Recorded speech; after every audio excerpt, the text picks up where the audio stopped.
Hi guys, welcome to Windsome Cottage Garden. My name is Hannah and I'm so glad that you decided to join me today. We are in the cottage garden and we are dodging rainstorms today. It wasn't supposed to rain quite like how it has, and I have a number of things I want to get done before we head back to the city later today. It's Sunday, the end of another great weekend at the cottage. We also have a very hard stop time because you're going to be seeing this probably in a week and a half or so. But it is the European Cup for soccer, football, and England play at 3. So we have to stop and watch the game because my dad is English, and so we support them. You guys are going to be seeing this further into the group stage, and I'm probably going to be glad that I don't know the heartbreak or triumphs already. So today it's their first game. Let's hope they do well. They never perform like they should. But we are going to be in 2 areas where we have a couple new plants. We're going to pop it in the ground, and we're going to move some things around as well. I was thinking about doing these in 2 separate videos, but because we just got to get it done today while the rain isn't raining, I thought I'd combine them and walk you through the 2 areas. So let me head over to the first area, which is the deer-resistant side bed that we planted last year. The bed in front of our garage is looking wild and free. It needs a little bit of grooming, but it's going to be looking great in our end of June cottage garden tour. And the bed we're working in is right next to that. The wild and free, I have a bleeding heart I want to try and divide. You can also see that there's been a little bit of deer action on this 9 bark. It's looking a little sad. We might end up taking it out. There's also been limited deer action here. Most things are untouched except for this rugosa, which we kind of were thinking of taking out anyway, and an astilbe. We have 3 astilbes in here. One had a couple leaves taken off and the blooms left. This has been eaten back quite badly. I'm hoping it will recover, but we're going to move some stuff around so it's a little more protected with the nepeta. Even though this walker's low, we got a bee taking a nap in the rain. Cutie. This one I noted earlier and said, you know, it hasn't grown quite like we thought it would. I should probably move it. And I deeply regret not moving it over here, which is where I was going to do it for some more protection. So I'm going to dig that up and move it over. Actually, I'm going to dig that up and probably put it here and move this one, which is new, to the back so it'll have a nice wide keep away. Because even though they came and ate a couple of things, in general, they left these alone. But as you can see, they also ate a little bit over there, which is a bummer. We only bought 1 more of the nepeta. Maybe we should have gotten 2. Actually, you know what I'm probably going to do? I'm probably going to pull this one. I'm going to plant 1 at the back over here so it can get some additional protection around the astilbe. Astilbe isn't something they like eating, but just because they don't like it doesn't mean they won't eat it, which is why deer suck. Most of our beds are actually fenced. You can see we have some fencing. But we wanted to do varieties both here and here that they are not supposed to eat. And by and large, it's worked. This is the time of year that we do start spraying occasionally, and we haven't done that yet. So clearly, it is also time to start spraying. So we're going to get that plant moved, the other one in the ground. And we also bought, slightly impulsively, beautiful foxglove.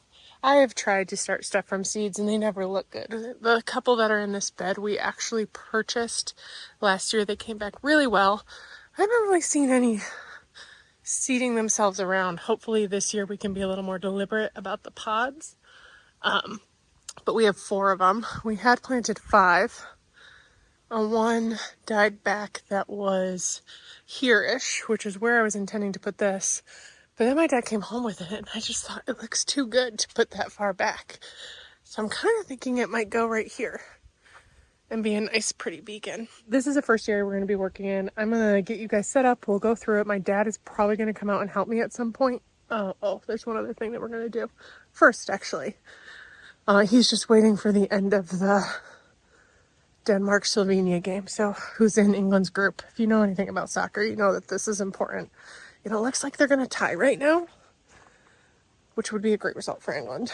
So we moved pots with ferns out of the front pots and replanted them in a video that you saw last week. And they're going in these 2 spots. I just kind of shoved them here to get those in the ground first so they can start spreading out. You'll also see some of the smaller plants we planted not long ago are looking sad. Some of them are going to recover. Others, it's a bit more questionable.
Okay, my dad still has to fill in around this foxglove, but let's take a closer look while he's doing that to make the most of our time before the rain starts and the game starts. Got this planted, and I just popped the pansies and violas around. If they self-seeded in this area, we would be happy. And they'll probably get eaten, but they were going to get tossed anyway. Popped some in here as well. And then in here we did the other fern. And you may have seen us remove one additional fern and came and popped it in here. We have in both of these, this is an ostrich fern, as is this. We have 2 pockets of ostrich ferns and 2 of our woodland ferns. And eventually we'll probably be removing ferns from this area, but until then we will enjoy them. And then we moved this nepeta. It was right here, and I think it was just a little too shade for it to really grow on. It's been eaten a tiny bit, but most of that was actually cut back and just didn't grow. So I think it'll be a lot happier right back there. Now, I'm really hoping this guy recovers. It probably will. I think it's already beginning to push a little bit of new growth. If you look in here, you can see right there, that is new growth. So we're going to spray it, hopefully keep it alive, and hopefully this will be like a nice protectorant. I left the hole, I don't know if you can really see it, that I dug, because we're going to try and find another foxglove to go there. We're also going to find another nepeta to go here. I originally had it here because that's where I was going to move it, and my dad dug that hole before I realized we had decided to move to make a priority of the back of the bed. So we're going to get another nepeta eventually. These are all Walker's Low catmint nepeta. Catmint is the common name for nepeta. And we just get these from Lowe's, as you can see, because you can't beat that price, especially in an area that we wouldn't mind if it self-seeded and spread around a little bit. And you guys, the bees absolutely love the foxglove and the nepeta. They are just covering this. So we're probably going to, we put one back there. So that's where the new one ended up, to protect this right here, give it, because that had been a little bit nibbled. And we got that there. I think we have space for eventually 1, 2, 3, 4 more. Over here is where the new foxglove ended up that my dad is just finishing. And isn't this going to be such a beautiful little look? Now this one is a little pricier than the foxgloves we usually buy. Usually they're about $9 each, but we could not pass it up because it is just so pretty. And it is a Camelot Lavender foxglove. I'll show you the back, but just to note, they're hardy zones 4 and up, and they get quite wide and tall. Now these aren't super long-lived perennials, but we're hoping they will eventually seed themselves around, and they provide a really pretty pop in this area. And they also, like I should mention, full sun, though they also do well in woodland settings. So I think they're going to do well in general. Oh, I don't know if I mentioned the catmint is hardy in zones, and this is an example of the Walker's Low catmint right here. It's hardy in zones 3 and up, and will get to 12 to 24 inches tall and 18 to 24 inches wide. So we're really kind of ringing this bed in the catmint, because even though there's been a couple bites taken here and there in general, it'll be fine. And like looking at this right here, look how pretty the astilbe with the catmint and the ferns is, and the foxglove. And this one is going to be bursting into life soon enough. I'm kind of bummed that this has been nibbled a little, and this has been nibbled a lot. I'd love to put more astilbe in here, but we don't want to do that until we get this figured out. We are going to be moving this eventually, just not today, in case you were curious. It's a rugosa from the city garden that is looking sad. Dad thinks it's going to make a recovery. Maybe it will. I'm a little doubtful, but my dad has a tendency to be right about these things, so we will give it a chance to live elsewhere where we don't see it as much. Anyway, on to our next area, which is under the deck near our swing chair. I do just want to give a moment to appreciate how well this tucked in. So as you, it's going to be a focal point with that pretty pink. As you're walking down this path, you see it. And it's on the point, should love the amount of sun. And then as you're walking along the garage or coming in the driveway, you're going to see it too.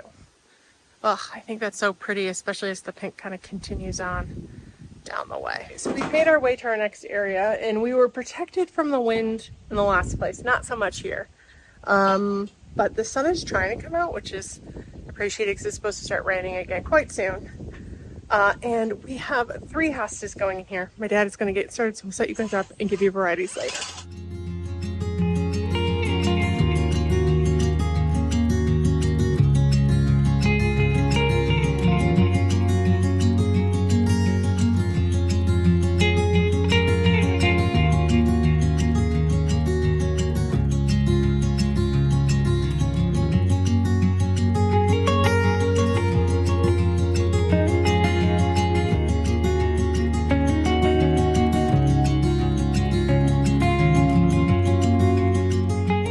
Okay, we got some stuff done here. I didn't even explain what we were doing before we did it because time is of the essence when soccer is involved.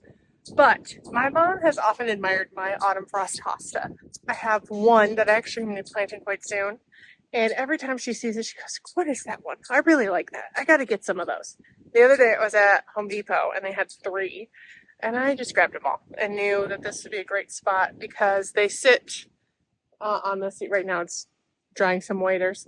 But they sit on the swing chair behind me, and this is often a vantage point that they look out at the water. So I knew this would be really great at the front of this bed to provide a pop. And then also, while we were buying our bedding plants, we found a hosta that my mom absolutely loved. She actually saw it from across the way and was like, "What is that?" And it came home with us. So let me show you how it turned out and give you some more details on the hostas we planted. If I am sitting on a swing chair, this is my vantage point. Looking over the water, you can see some pretty alliums. They look this way. Things are just looking so good, but I do think that these hostas provide a much needed brightness here. We have some really pretty Japanese ferns, painted ferns right here that kind of grace this corner, and we needed something over here that provided that pop. And I think these autumn frost hosta are just the ticket. It's actually been named Hosta of the Year by Proven Winners. Its technical name is Shadowland Autumn Frost, and it gets 12 inches wide. Spacing is 24 inches. So I think that the way we have these spaced out, they could potentially grow together. We're likely to split them before that happens. And it is hardy in zones 3 through 9. And can do shade to part shade. And right here, it'll get some dappled evening light, but it'll basically be shade. What we like about it, and some of the leaves are a little tattered, but this is a great example of how bright the foliage is with like that yellow margin. Similarly, this hosta's bright margin is going to act as like a pretty beacon in this area. And as I mentioned, we saw this across the way at a garden center, and my mom just loved it so much. Here is the tag. It is called a Minuteman hosta. And if you kind of look at the back, it is going to get 24 inches tall and about 36 inches wide. And it's hardy down to zone 3. So should do really well here. Now, one of the things I really liked about this is you see a lot of the white margin hostas, especially used in bulk and commercial landscaping. This one is a little bit different. It's actually very cupped, if you can see, and the margins are just so like white and wide. There's also like some other different colors in here. You have a couple bits of chartreuse, a couple bits of more sagey, and then that bright leaf green. You can see a little bit more here, some of it. And it's just so cool that I think it should love this spot. It's pretty damp and I like dampness, and it's shade to part shade. And it should provide a really pretty pop and foliage interest in an area that needed just a little bit of something. Though there is some tying up we need to do here as well. Now, you may have noticed that we actually did have some primrose here. If you have followed our early spring garden tour, you got to see it in full bloom. It was like an early variety that was a pretty yellow, pink, and like apricot-y color. And it was kind of in like a little triangle right here.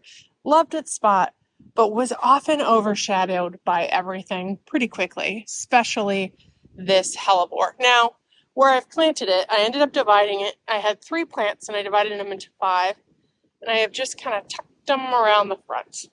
This hellebore is splaying a little bit more. It probably should be divided in the near future. But I think the primrose will do a lot better at the front of the bed than it did deeper where that hosta was. And I also think likewise, this hosta will provide a very pretty pop here. Look at that. Oh, I absolutely love it. We're not going to bother come. Normally we would clean this up before I would show it to you. I think I have time before the rain for one last thing. My dad's going inside because soccer game is starting in 5 minutes. I'm going to quickly go plant some zinnias that I meant to plant earlier and just ran out of time. So let me go grab those and I'll bring you guys along too.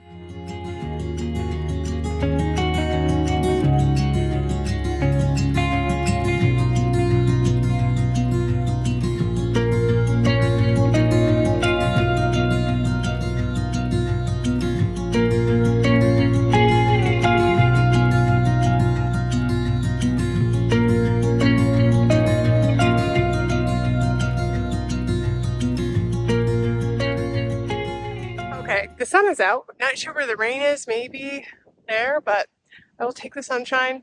And I'm really glad I got these planted because I kind of thought I wasn't going to have time to do it. They were going to sit in itty bitty containers for so long, and now they're going to have 2 extra weeks of growth in the place they're going to end up. I apologize for the audio because I'm sure it's terrible. But let me give you a quick peek at what we've got in here. If you look closely down that way, there's a snake tail, and he was, when I started planting, right here. And I kept being like, please move, Mr. Snake. He's just, a run-of-the-mill garter snake, but I don't like snakes. And I'm glad he moved further along. These are all the floret zinnias. There is one zinnia at the back that I don't know what it is, but the rest are the mixes of the floor we had, and we have probably about 12 there. That'll provide a really pretty backdrop to this ornamental allium. And then we got about 15 statice in right there. Here is a view from the other side. You can see the statice a lot more. I was not sure where these were going to go, so I am just as happy to have them here, though a couple of them probably could use more sun. They'll still get a decent amount. And you can kind of see the drift of zinnias better as well. Some of them might get a little smothered by this lucifer's tongue if it falls over, which sometimes it does later in the year. Hopefully, if it happens, I'll probably cut it back so we can still enjoy the zinnias. I think that is going to do it for this video. I was going to spend more time in both areas, but you reach a point with the weather that you just got to get stuff done. And that's what this video was about. So hopefully you enjoyed getting them done with me. We will check in on them, as I've mentioned before, in our end of June garden tour.